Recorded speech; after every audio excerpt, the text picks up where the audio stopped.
2025 और जिस चीज का आप लोग को इंतजार था वो आ चुका है। 1 साल 2 साल से जो तैयारी कर रहे थे कि जेईई मेंस का एग्जाम देना है, इंजीनियरिंग करना है, क्यूरियोसिटी है वो बहुत ज्यादा बढ़ गई होगी बच्चों का, क्योंकि इस दिन का बेसब्री से इंतजार होता है। जैसे जैसे एग्जाम आता है तो बेचैनी होता ही होता है।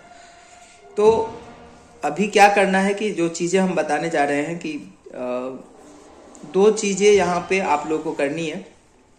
एक तो इस बात का ध्यान रखना है कि अभी आप जो नए चीज है उसको बिल्कुल ना पढ़ें, और जो पुराने चीज है जिनमें आपको लग रहा है कि फुल कॉन्फिडेंस है उसमें आप काम करें लगातार। क्योंकि आप अगर फ्रेशर है इस बार ना, तो ऐसा मान सकते हैं कि आप 100% स्कोर लेके अगर नहीं चल रहे हैं, मैं उस एक्स्ट्रा ऑर्डिनरी की बात नहीं कर रहा हूँ। जो बच्चे हैं जिनको 150, 180, 100 प्लस क्वालिफाइंग पे है, टेंशन है, बोर्ड्स के भी एग्जाम आ रहे हैं, इसकी भी उनको टेंशन है। तो उनके लिए क्या करना है कि आप जो पढ़े हुए हैं ना, बेसिकली जो 12th के पोर्शन है उसको इतनी मजबूत कर लेनी है कि अगर उससे क्वेश्चन आए तो आपको छूटे ही नहीं। ये काम आप लोगों को करनी है। जो नहीं पढ़े हैं उस पर ज्यादा फोकस करने की जरूरत नहीं है, क्योंकि अगर आप करने की कोशिश करेंगे तो जो पुराना है वो छूट जाएगा और ऊपर ऊपर देखने से कुछ भी होगा नहीं। ठीक है। दूसरा क्या है कि आप अपने कॉन्फिडेंस को कभी भी वीक ना होने दें। अब आप वही काम करें जिससे आपकी कॉन्फिडेंस बढ़े। 2 चीज होती है, एक नॉलेज होती है और एक कॉन्फिडेंस होती है। आप ऐसा मान सकते हैं बैलून जो है ना, गुब्बारा, ये आपकी नॉलेज है और उसमें भरा हुआ जो हवा है वो आपका कॉन्फिडेंस है।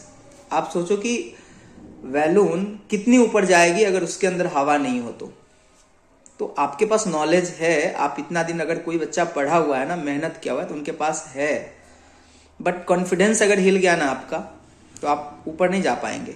इसीलिए आप कॉन्फिडेंस होना चाहिए। तो अभी आप सिर्फ और सिर्फ वही काम करें जो आपके कॉन्फिडेंस को बढ़ाए। जैसे फॉर एग्जाम्पल के लिए मैं भी प्रैक्टिकली एक बात बता रहा हूँ। सपोज दैट कि कोई एक चैप्टर हम उठाते हैं, बड़ी सी चैप्टर इलेक्ट्रोस्टैटिक्स उठाते हैं 12 के, ठीक है, और ये आप पढ़े हुए हैं, PYQ भी किए हुए हैं, बट अभी कंफ्यूजन हो रहा है, कॉन्फिडेंस हिल रहा है। तो आप क्या करो कि जो भी काम आप किए हुए हैं ना, तो उसका फॉर्मूला एक जगह लिख लो। आप पढ़ के एक बार देखो, फॉर्मूला लिखने से क्या होगा ना, आपको इतना कॉन्फिडेंस आएगा। अच्छा, जो भी क्वेश्चन पूछा जाता है ना वो फॉर्मूला पुटिंग से ही बनता है ज्यादातर क्वेश्चन, और वो फॉर्मूले आपको याद है। तो क्या होगा, उस चैप्टर में आपका कॉन्फिडेंस आ जाएगा। तो एक ये एक्टिविटी हो गया ना कि आप फॉर्मूला लिखेंगे, याद रखेंगे, तो आपको पता है कि आपकी जो है ना कॉन्फिडेंस बिल्डअप हो जाएगी। ऐसी आप केमिस्ट्री के अंदर भी कर सकते हैं, ऐसी आप मैथमेटिक्स के अंदर भी कर सकते हैं। और आप देखेंगे, ठीक है, आप देखेंगे एग्जाम में आपको अगर फॉर्मूला अगर आपको याद है और आप पहले से अगर प्रैक्टिस किए हुए हैं तो निश्चित रूप से आपके अच्छे स्कोर्स आएंगे। तो आप वही एक्टिविटी करें जिनसे आपका कॉन्फिडेंस बिल्डअप हो, क्योंकि ये बहुत जरूरी है अभी के समय में एग्जाम में। बाकी ऐसे ही कुछ सवालों के जवाब अगर आपको चाहिए तो आप लिखते रहिए। पिछले 10 साल से मैं जेईई और नीट के बच्चों को कोच कर रहा हूँ। काफी बच्चे हैं जो आज सफल है और मैं चाहता हूँ कि आप सभी सफल हो। तो कुछ आपके सवाल है तो जरूर पूछिए। ऐसे मुझे जो अच्छा लगता है मैं लेकर फिर से आप लोग के लिए जरूर आऊंगा। और तब तक के लिए आप लोग तैयारी कर कीजिए। ऑल द बेस्ट आप सभी को।